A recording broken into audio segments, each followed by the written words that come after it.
Molti cittadini in questo momento stanno cercando delle soluzioni, fai da te, di mettersi, in sicurezza nelle proprie abitazioni. Mi spiego: stanno realizzando proprio chi ha la possibilità naturalmente, delle stanze, di sicurezza interna, in modo che se dovessero arrivare dei ladri, e sentire dei rumori, si chiudono dentro e la stanza si può aprire solo dall'interno, e non dall'esterno.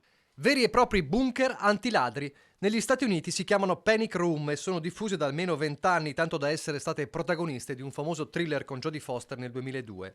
Camere o stanze di sicurezza blindate da ricavare nelle abitazioni e dove rifugiarsi in caso di intrusioni di malviventi. Come dire, una cassaforte gigante dove mettere in salvo non solo denaro o preziosi, ma anche se stessi. Perché la paura ormai non è più soltanto quella di venire derubati o rapinati. Di fronte alla spregiudicatezza dei banditi, sempre meno preoccupati di trovare gli inquilini in casa durante le razzie e capaci, come raccontato in queste settimane, di affrontare le vittime dicendo fateci lavorare o peggio per voi, c'è l'incubo della violenza che si può subire. L'ultima frontiera della difesa contro i ladri prende piede anche nella Marca, martoriata dai colpi nelle abitazioni, uno stillicidio che non si ferma. Ultimi raid in ordine di tempo a Oderzo, un'abitazione di via Pigozzi con gioielli e denaro spariti, e soprattutto a Valdobbiadene, nel mirino diverse abitazioni come testimoniano le immagini delle telecamere di sorveglianza delle case che hanno catturato i malviventi in azione. Particolarmente colpite la località Ron e San Vito, razzie tra via San Floriano, via dei Berti e via Val, dove sono stati visti 3 uomini incappucciati e armati di coltello.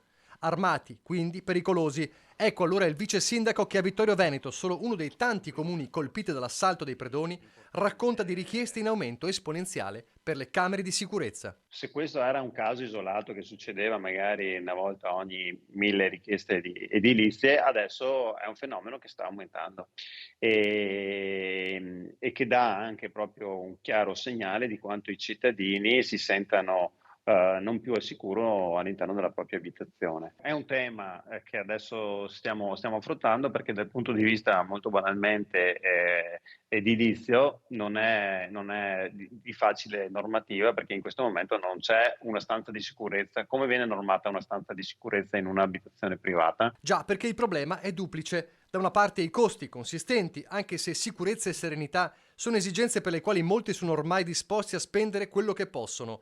Dall'altro un problema di normativa che però, per gli amministratori, va affrontato concretamente. Ripeto, è un ulteriore campanello d'allarme che va tenuto in attenzione, e su cui le normative sono in estremo ritardo, perché anche per una cosa così banale noi magari ci vediamo, costretti a negare un permesso o un'autorizzazione perché non ci sono degli strumenti a monte per poterlo fare. Però come dire, è un tema nuovo, e che sta venendo avanti soprattutto nella nostra zona.